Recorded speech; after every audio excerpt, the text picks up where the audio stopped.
So comment, subscribe, dislike, or like. Check out the links in the descriptions for other of my sites, other activities that I'm involved in.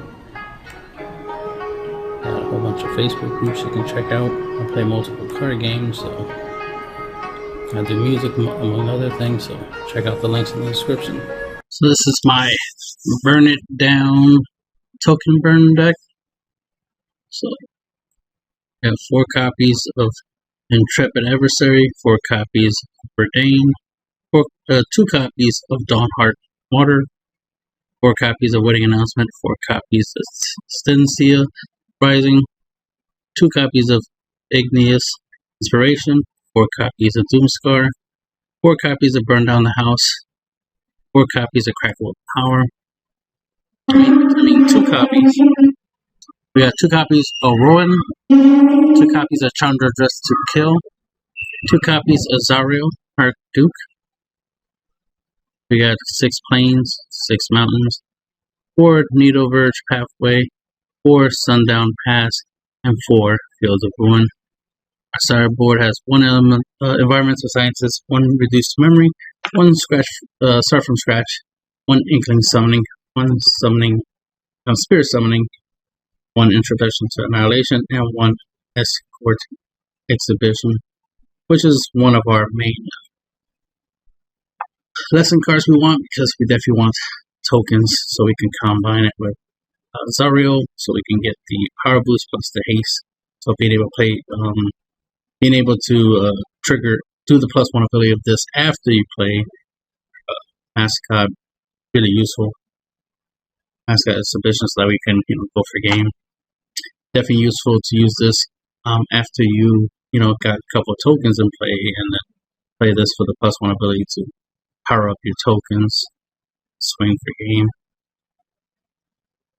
Of course, we would have Wedding Announcement on its transform side, so where your creatures get +1/+1, so that combined with Zariel give you a lot of power boost for your tokens, especially since Uprising creates 1/1 tokens, Wedding Announcement creates 1/1 tokens, Burn Down the House creates 1/1 tokens, Zariel creates 1/1 tokens with its +0 ability. So we have a lot of 1/1s, so we gotta make them stronger. So we do have some ways of making them stronger through the effects of Zariel, Wedding Announcements, Festivities, Side, and Intrepid Adversary with its ability where you pay multiple times.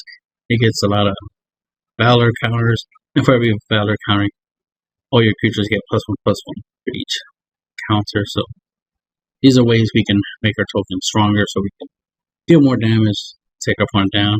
We obviously have the Protector Shield to protect ourselves as well as our tokens, because you can prevent 1 damage from each of your creatures from effects like that, like battle or direct damage, as well as it gives pretty much all your permanents except for itself. Ward 1, we mainly use this card for shield form, but sometimes we do summon the Redane and get a 2/3 flying vigilance. We take advantage of that. The snow lands your opponent controls come into play tap does come in handy from time to time. That pops up more than the non-creature spell part of this card's effect. Then we got the Dawn Heart, flying lifelink. We take advantage of that. Protection from vampires definitely can come handy against a vampire deck. There's Disturb ability to become a legendary enchant creature card to equip to a creature. Very useful because of the fact that the flying lifelink and protection from vampires gets given to the creature you give it to, and typically I give this to a token. But there are times where I give it to a Redane, make it even more powerful. So that would be your flying, vigilance, lifelink with +1/+1 for each permanent that I control. It's a spirit or a enchantment, so you take advantage of that. Typically, Uprising and Wedding Announcement is what gives this card its power.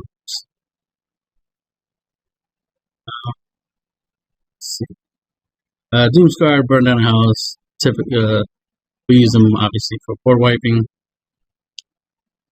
but burn down a house, we really want to take advantage of the tokens more than anything. So we definitely use it for its tokens more often. Crackle down with power. Crackle with power, obviously, is a 1-card finisher, because if you have 8 mana, you can do 10 damage to up to 2 targets. And typically, obviously, you target your opponent and one other card and deal 10 damage. So we always want to get our opponent down to 10, so that way this can always be an end game, a game ender. Ways to burn our opponent down is to Chandra, Dress to Kill, Rowan. They have the +1 abilities where we can burn our opponent for 1 damage. Chandra has the ability to target player or a planeswalker. Sometimes the planeswalker aspect of the card does come in handy, so that ability comes in handy. Another thing is, since you only have one of each of these planeswalkers in play, like you can't stack the Rowan or stack the Chandra, you play 1 Chandra, 1 Rowan, and they both can burn your opponent for 1 each. So you could do 2 damage each turn to your opponent, and 2 times 5 is 10. So you should be able to get your opponent down to 10, but relatively easy with that. Basic play I like to do is play Chandra. Like when I have 6 energy, well, not when I have 6, when I have 5 energy, I'm 5. I play Chandra, Dress to Kill, use her ability, burn my opponent for 1 and get 1 red mana. Use that 1 red mana with the other 2 lands I have, and then drop the Rowan. That way, on turn 5, you can play both of these. Because typically, turn 3 and turn 4, you want to play your enchantments that gives you tokens, and put up your tokens, because you're going to use your tokens mainly to block until you power them up, of course. But mainly use them as defense. I'm going to set them up to block, because you're going to use them to block for your planeswalkers, and then you're going to use your planeswalkers to chip at your opponent's life points. Just burn, burn, burn, burn, and then try to finish them off through Crackle with Power or burn down the house. With a power boost,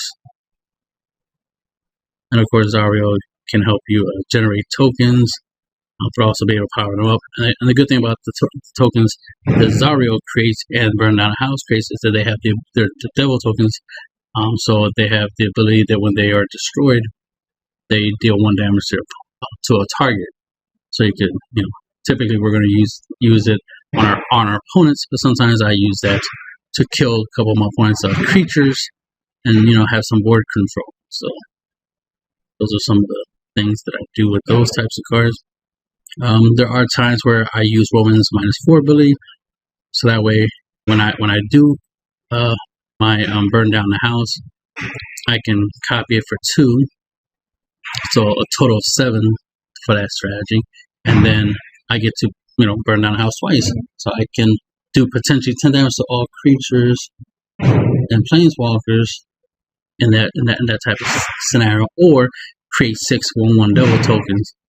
And if I have a wedding announcement in play, there will all be 2 2s, so 2 times 6 is 12, so that's 12 potential damage. And if all 6 tokens get destroyed, then that's an extra 6 damage on top of that. That's 18 damage right there. So always trying to deal opponent damage as early as possible, keep the damage going, kill whatever life gainers they have. Gotta make sure that they're not gaining life, keep the life low, and and then try to finish them off by before turn 8 typically. And of course got Fields of Ruins to help us with man lands and help us shuffle our decks, and and get whatever lands we need.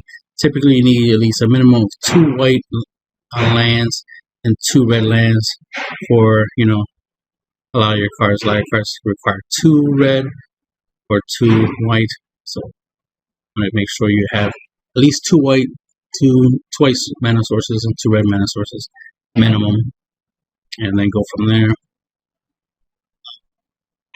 Not much else. Everything is relatively explanatory. We got a lot of flyers.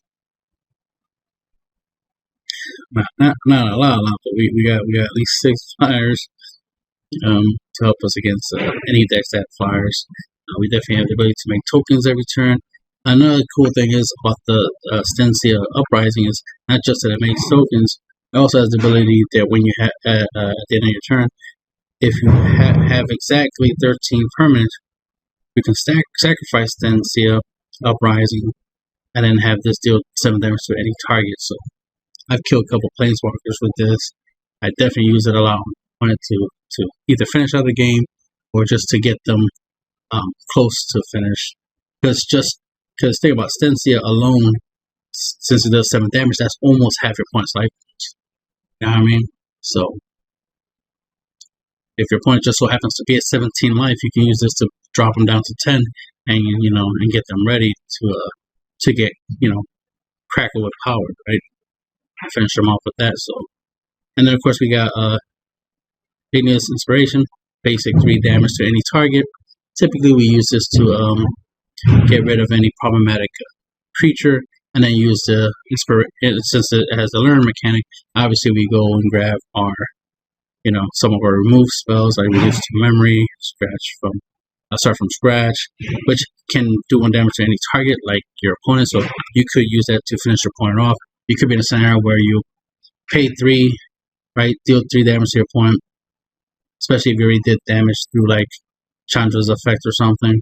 Then play this, deal your opponent 3 damage, then go grab start from scratch, and then play this, and then deal your opponent 1 damage. And if you have Rowan in play, obviously this will cost 2 to play, and so will the start from scratch will cost 2 to play. So right there with those 3 cards together, you can deal your opponent 4 damage. So something to keep in mind. Just a nice little synergy there. But these cards work together to burn your opponent. So you could burn your opponent for 4, or you could burn 1 creature for 4. I said 4. You could burn your opponent for 5, or burn 1 creature for 4 and your opponent for 1. Yeah. But being able to burn your opponent for 5 is obviously pretty good. Anything to get your opponent down to 10 or less is optimal, and then finish them off with a crackle of power. They burn down the house with